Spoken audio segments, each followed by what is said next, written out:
Bom dia, presidente. Bom dia, colegas. Eu venho tratar de alguns assuntos em relação a medidas já tomadas na última semana, principalmente no que a gente pautou em relação à revacinação de idosos. Os casos têm chegado cada vez mais por meio das nossas redes sociais, pessoas que perderam seus entes queridos em decorrência da Covid-19 após 2 doses da Coronavac. Nós enviamos na semana passada já as representações para o Ministério Público, para a Defensoria Pública Estadual, para o Ministério Público Federal, para a Defensoria Pública da União também.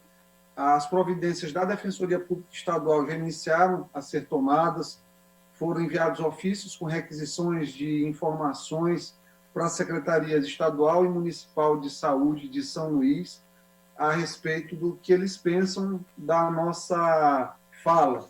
O fato é que os trabalhos têm mostrado cada vez mais, por exemplo, quando se pega o caso do Uruguai, que já vacinou 66% da população com a primeira dose, 35% da população com 2 doses da Coronavac, e a pandemia continua em escalada franca dentro do país, mostra justamente que a vacina, como o Uruguai tem uma população idosa proporcionalmente grande, que a vacina, de fato, tem esse funcionamento ruim em pacientes idosos. Claro que não é uma vacina ruim para os pacientes mais jovens, mas é o exemplo que a gente usa do guarda-chuva. Eu tenho 4 pessoas aqui de diferentes idades, só existe um guarda-chuva, tem uma chuva que precisa ser atravessada, o guarda-chuva claramente deve ir para a pessoa mais idosa ou para a que tiver mais comorbidades. E isso não tem acontecido. Como a gente, no primeiro momento, vacinou a imensa maioria dos nossos idosos com a Coronavac, hoje a gente tem uma desproporção. Nós temos pacientes jovens imunizados com vacinas de maior eficácia e pacientes idosos aí ainda expostos. Eu cito o exemplo, por exemplo, da minha própria genitora. Ela não desenvolveu anticorpos, minha tia faleceu em decorrência aí da Covid-19 após mais de um mês da segunda dose da Coronavac.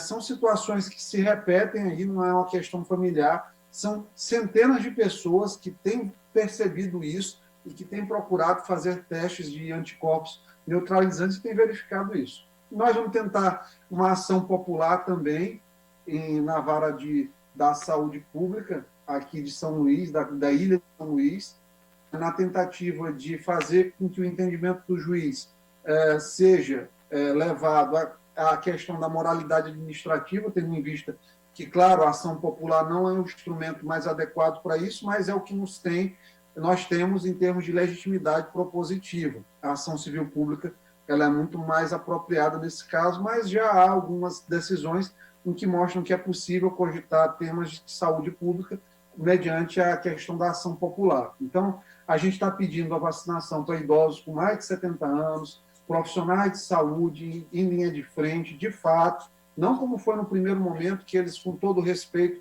pegaram profissionais que não eram de linha de frente e que vacinaram primeiro do que pessoas, de fato, que tinham necessidade da vacina, como os próprios idosos, que vieram depois profissionais de linha de frente. Teve aí muita gente de 25, 30 anos, que não chega próximo a um paciente com Covid, que vacinou antes de um idoso de 80 anos. Então, é uma falta de critério que a gente espera que não aconteça novamente nessa questão da revacinação. A outro ponto é a questão da vacinação dos hipossuficientes. Foi uma pauta que nós abrimos aqui no Estado, a gente vem falando bastante, motivou até um artigo no domingo de uma defensora pública, a defensora Clarice Binda, que em alguns momentos eu até fiz uma crítica a ela na questão do lockdown, mas ela pegou esse tema que a gente vem defendendo e teve acesso a dados que são muito importantes. Hoje nós temos, por exemplo, a população do Calhau, 105% da população do Calhau, a gente sabe que 105% não é permitido, mostrando justamente que houve o quê?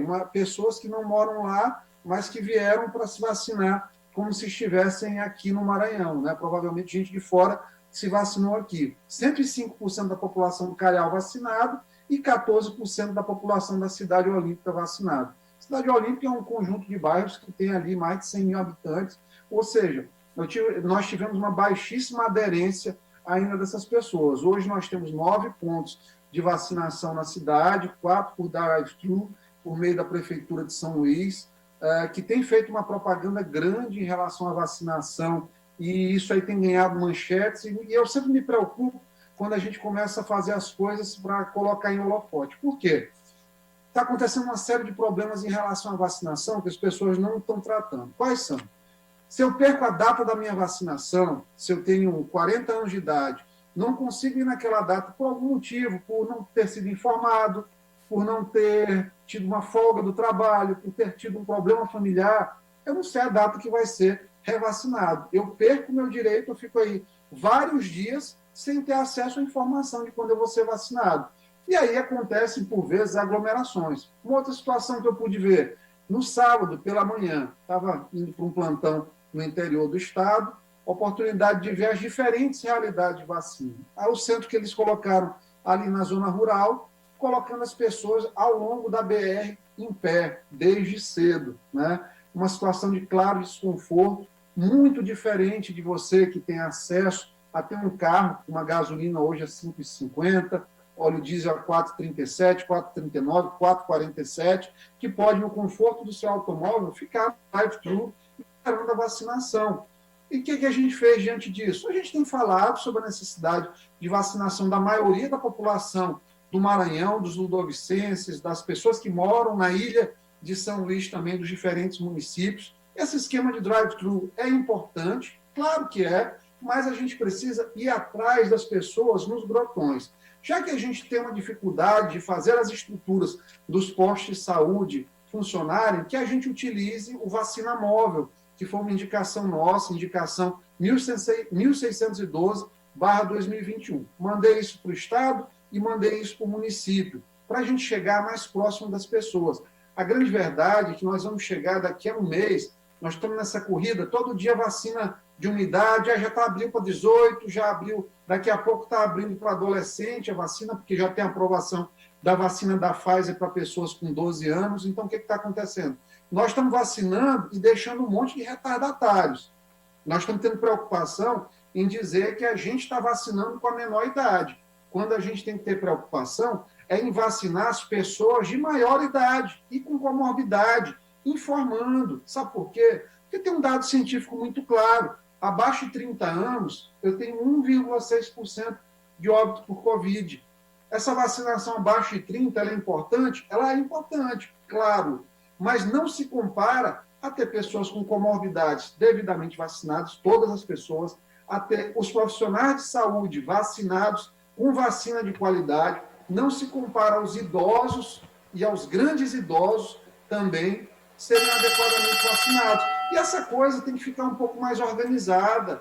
A gente já aplicou aí mais de 500 mil doses em São Luís, mas em termos de segunda dose, apenas 114 mil. Ou seja, nós estamos com praticamente 10% apenas da população com segunda dose. E aí a gente tem que fazer um ajuste de termos. Sabe por quê? Porque as pessoas com uma dose apenas, principalmente se for da Coronavac, elas não estão imunizadas.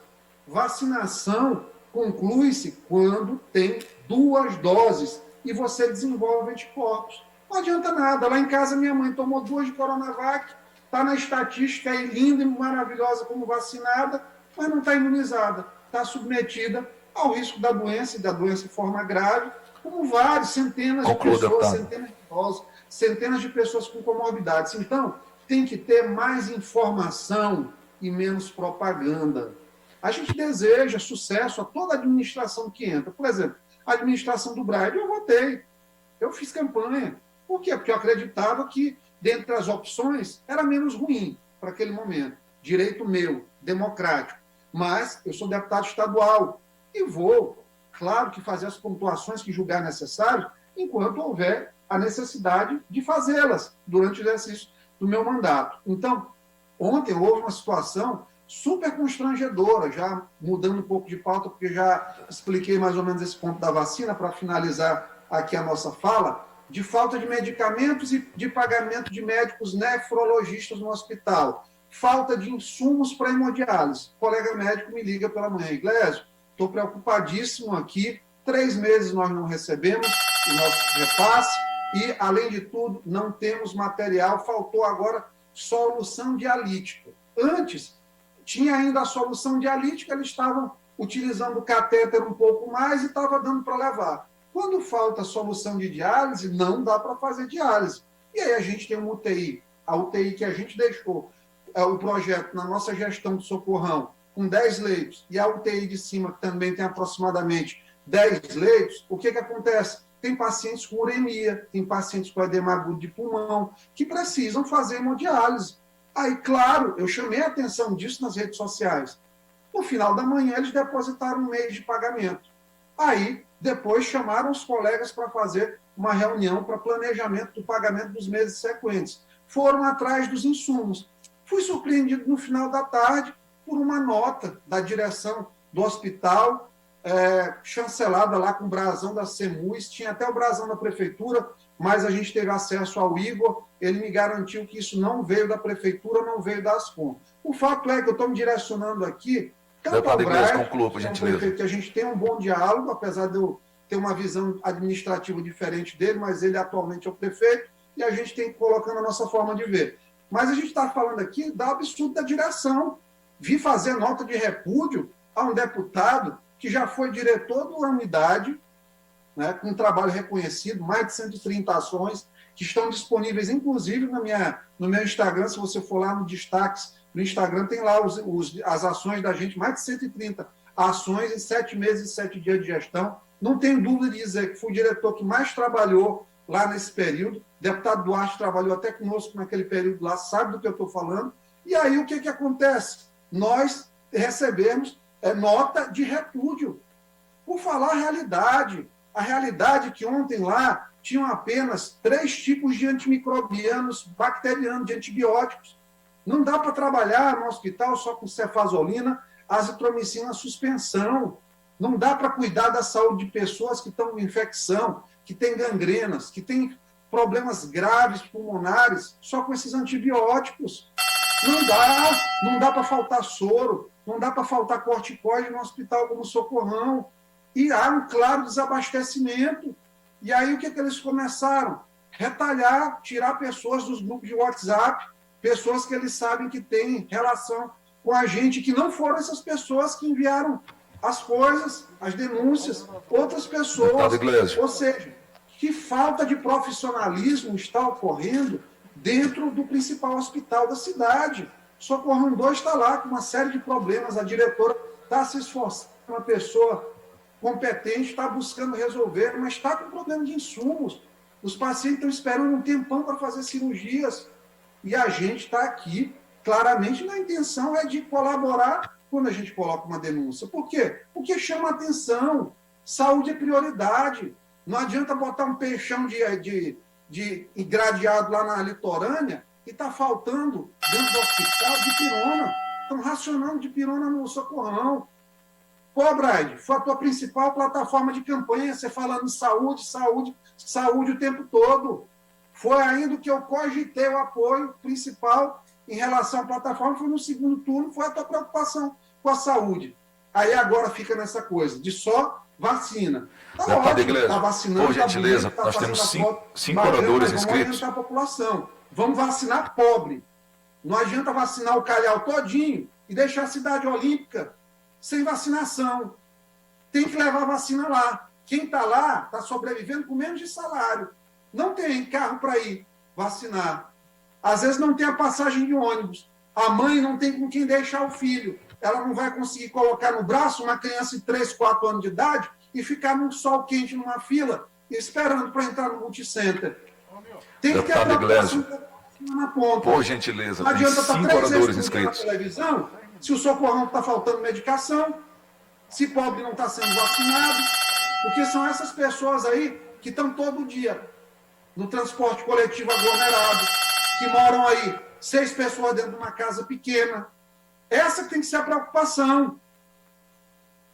Saúde é pensar no bem-estar da maioria, é um direito coletivo, é transindividual, é de todos. Menos propaganda, mais ação.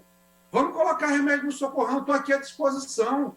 Vamos inspecionar juntos, mostrar o que está faltando. Estou à disposição. Agora não vou aceitar nota de repúdio de direção de hospital incompetente para manter o básico. E eu espero que o secretário não tenha tido participação nisso. porque até ontem considerava. Espero, Joel, que você não tenha tomado participação disso. Não queiram a gente, de fato, dentro da secretaria, olhando as coisas. Deputado Iglesias, por gentileza, porque está faltando muita coisa. conclua seu pronunciamento. Então Tem vamos 6 tirar oradores essa cortina inscritos. de fumaça de vacinação, porque a Covid vai passar. O socorrão vai permanecer. As filas nos hospitais, os corredores cheios vão permanecer. Então vamos agir, tá certo? Eram essas palavras. Muito obrigado, presidente, pela oportunidade.